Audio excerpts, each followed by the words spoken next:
जय श्री मां गणेश।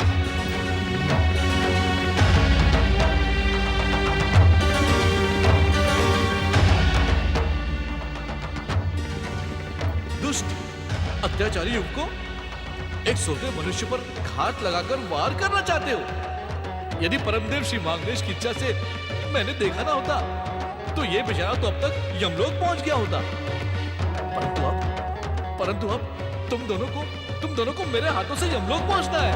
जय जय श्री मां गणेश।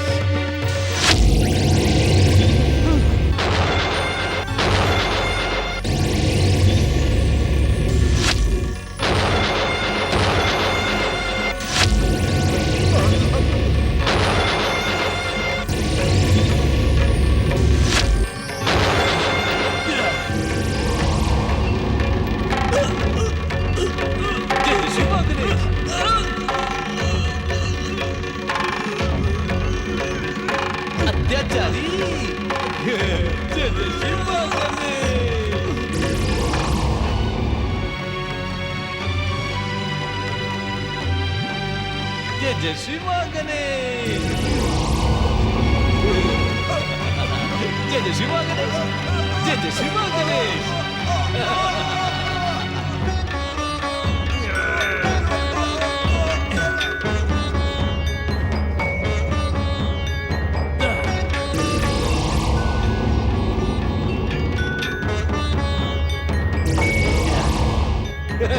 जय श्री मां गणेश। जय जय श्री मां गणेश।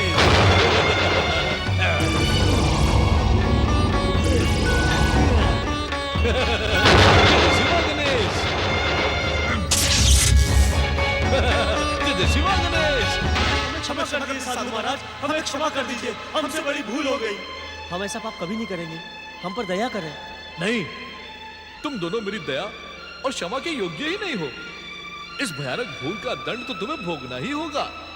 जय जय श्री आप मां कहेंगे गणेश। तो हम इनसे क्षमा याचना कर लेंगे, परंतु आप हम पर दया करें। भगवान के लिए हमें एक अवसर और दे साधु महाराज। किसी को मृत्यु दंड देना दयालु का काम नहीं है, परंतु किसी निर्दोष की हत्या का दुष्प्रयास करने वाले को यदि दंडित न किया गया तो संसार में न्याय व्यवस्था का अपमान होगा। जय जय श्री मां गणेश। जय जय श्री मां गणेश।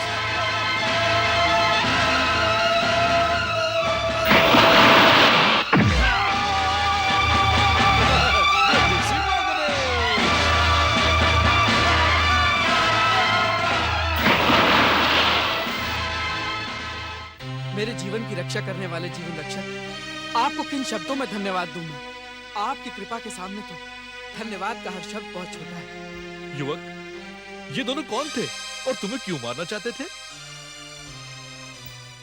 इनका परिचय देते हुए तो मुझे स्वयं बहुत लज्जा का अनुभव हो रहा है। परंतु क्यों? क्योंकि ये मेरे अपने हैं, मेरे सगे संबंधी, मेरे चचेरे भाई, परंतु इनसे मेरा कोई बैर भाव नहीं है साधु महाराज। बैर नहीं, फिर भी प्राण घातक आक्रमण। धन के लोभ ने अंधा कर दिया। जैसे ही मेरे पिता का देहांत हुआ, मैं उनकी अटूट संपत्ति का इकलौता उत्तराधिकारी बन गया। तब से ही ये दोनों मेरे प्राणों के शत्रु बन गए। तुमने इन्हें रोकने का प्रयास नहीं किया? अनेकों प्रयास किए, परंतु पाप, अन्याय और अत्याचार इनके सर चढ़ चुका था। जब मुझे अपने प्राणों की रक्षा का कोई उपाय दिखाई नहीं पड़ा तो मैं चुपचाप अपने घर से निकल पड़ा, परंतु इन्होंने यहाँ भी मेरा पीछा नहीं छोड़ा। जय जय श्री मां गणेश। लगता है श्री मां गणेश की तुम पर विशेष कृपा है, इसीलिए तो ठीक समय पर आकर मैंने तुम्हारे प्राणों की रक्षा की। युवक, तुम सचमुच भाग्यशाली हो। आप सत्य कह रहे हैं साधु महाराज, मैं सचमुच बड़ा भाग्यशाली हूँ। यदि मैं भाग्यशाली ना होता तो आप जैसे चमत्कारी प्राण रक्षक से मेरी भेंट कैसे होती? अब तुम कहाँ जाना चाहते हो युवक? धन संपत्ति से मेरा मोह भंग हो चुका है। धिक्कार है उस संपत्ति पर जिसके कारण भाई भाई का शत्रु बन जाता है। मेरे मन में तो अब वैराग्य ने जन्म ले लिया है। आप महान साधु हैं, चमत्कारी सिद्धियों से संपन्न हैं। कृपा करके मुझे अपना शिष्य बना लें। जय जय श्री मां गणेश। मैं किसी का गुरु बनने योग्य नहीं वत्स, मैं तो स्वयं शिष्य हूँ। नहीं नहीं, आप शिष्य नहीं, आप तो गुरुओं के भी गुरु हैं, परम गुरु हैं। मेरे मन में उठते हुए वैराग्य को दिशा दिखाएं, मेरा उद्धार करें साधु महाराज। तुम्हारे मन में सच्चा वैराग्य जागा है। मैं अपने आराध्य गुरुदेव से तुम्हें दीक्षा देने की प्रार्थना करूंगा। उनके दर्शन करते ही तुम्हारा जीवन सफल हो जाएगा युवक। कहाँ हैं आपके गुरुदेव? गुरु तो सदा शिष्य के हृदय में निवास करते हैं, फिर भी उनके साक्षात दर्शन करने के लिए तुम्हें मेरे साथ चलना होगा। आप जहाँ कहेंगे मैं वहाँ चलूंगा। तो फिर चलो मेरे साथ। जय जय श्री मां गणेश, जय जय श्री मां गणेश। हे दया नितांत श्री गणेश, मुझे क्षमा करना। अपनी मनोकामना के लिए आपकी कृपा की याचना किए बिना मैं अकेली बैठकर शिवदत्त भैया के लिए अकेले आंसू बहाती रही। बिना आपकी कृपा के मेरी मनोकामना पूरी नहीं हो सकती। कृपा करके मेरे शिवदत्त भैया को बुला दें। मेरी प्रार्थना सुने गणेश जी, अन्यथा राखी का ये पवित्र दिन यूं ही निकल जाएगा। सुलोचना बेटी, तुम्हारे गणेश जी ने तुम्हारी प्रार्थना सुन ली है। अब क्यों आंसू बहा रही हो? शिवदत्त भैया, शिवदत्त भैया, कहाँ चले गए थे तुम? देखो फिर ऐसा ना करना। जैसे ही मुझे पता चला कि आज रक्षाबंधन का दिन है, वैसे ही मुझे अपनी भूल का ज्ञान हो गया और मैं भागा भागा यहाँ चला आया। जानते हो शिवदत्त, तुम्हारी सुलोचना दीदी ने तुम्हें राखी बांधे बिना अन्न जल ग्रहण न करने का हठ ठान लिया था। हट नहीं बुआ, हट नहीं, संकल्प। शिवदत्त भैया को बुलाने का यही एक उपाय था। गणेश महाराज ने मेरी प्रार्थना सुन ली और शिवदत्त भैया यहाँ चले आए। चला तो आया बहन, परंतु अब शीघ्रता से राखी बांधो। जानती हो क्यों? क्यों? क्योंकि मैं दिन भर से भूखा हूँ। राखी बांधकर तुम भी खाओ और मुझे भी खिलाओ। मैंने कहा था ना सुलोचना, मेरा शिवदत्त कहीं भी जाए, कुछ भी करे, परंतु अपनी भूख पर अंकुश नहीं लगा सकता। अब शीघ्रता करो सुलोचना। जी बुआ जी, चलो भैया।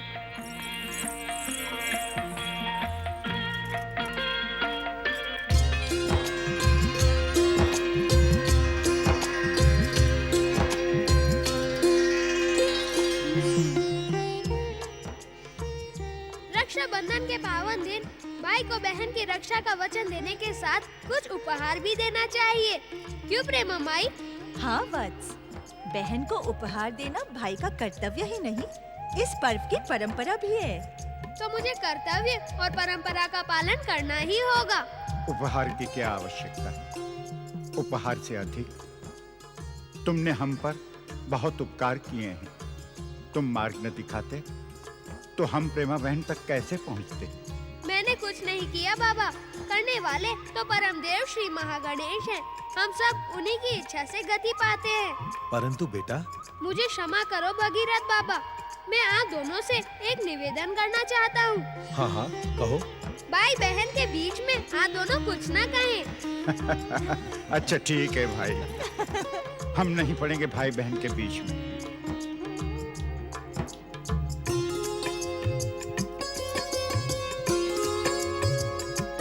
ये लो दीदी। नहीं भैया, मुझे क्षमा कर दो। मैं तुमसे इतना बहुमूल्य उपहार नहीं ले सकती। पहले ही तुम्हारे कितने उपकार हैं हम पर। ये बात मुझे राखी बांधने वाली मेरी प्यारी दीदी सुलोचना तो नहीं कह सकती। अरे दीदी, क्या तुम नहीं जानती, भाई बहन पर उपकार नहीं, कर्तव्य निभाता है। फिर भी भैया मैं... दीदी, यदि तुम प्रेम से प्रसन्न होकर मेरा यह उपहार स्वीकार नहीं करोगी, तो मैं यही समझूंगा कि तुम मुझे अपना छोटा भाई नहीं मानती। नहीं नहीं भैया, ऐसा ना कहो। तुम तो मेरे सबसे प्यारे भैया हो। तो फिर ये भेंट स्वीकार करो।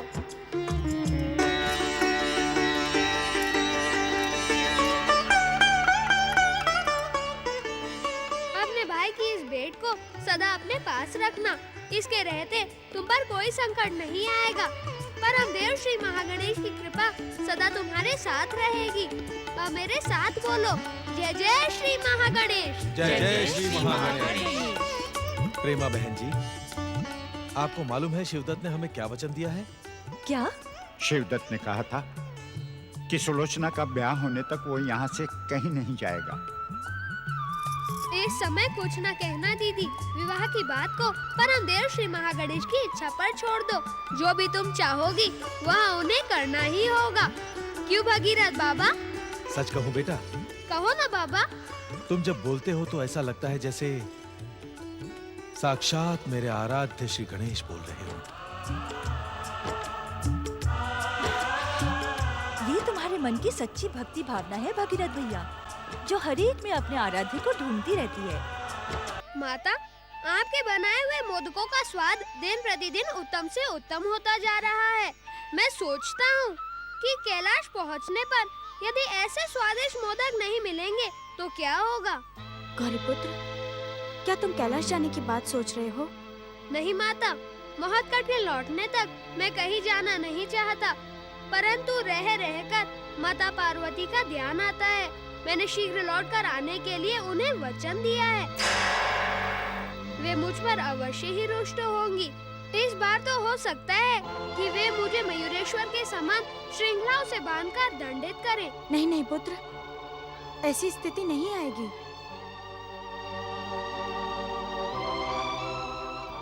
आएगी कैसे नहीं? आप माता पार्वती का रोष नहीं जानती। वे जब रुष्ट होती हैं तो किसी की भी नहीं सुनती।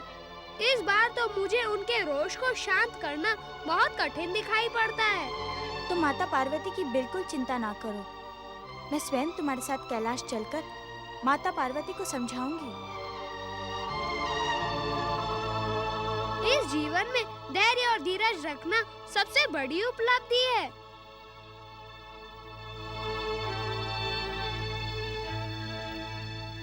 पुत्र, धैर्य और धीरज रखने का परामर्श किसे दे रहे हो? स्वयं को ही दे रहा हूँ माता। अपने मन से कह रहा हूँ कि धैर्य रखो। जब माता पार्वती के सामने जाओगे तो जो परम देव श्री महागणेश की इच्छा होगी वही होगा। तुम माता पार्वती की बिल्कुल चिंता ना करो। आवश्यकता हुई तो ऋषिवर भी हमारे साथ कैलाश चलेंगे। लो, तुम मोदक खाओ।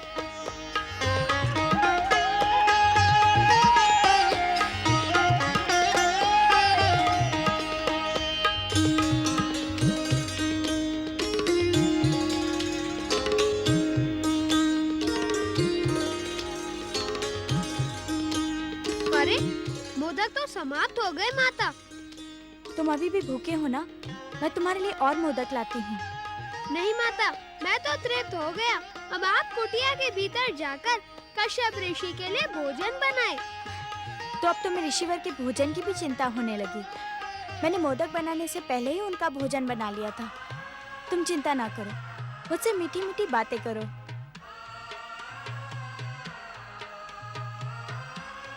किस सोच में पड़ गए गौरीपुत्र? माता, मैंने आपको मोदक के लिए रोककर उचित नहीं किया। यदि कुछ और मोदक हो। कुछ क्यों, सब कुछ। मैं अभी तुम्हारे लिए ढेर सारे मोदक बना कर लाती हूँ। क्या आपको फिर से बनाने पड़ेंगे? मोदक बनाने में कितना समय लगता है? मैं अभी बना कर लाती हूँ।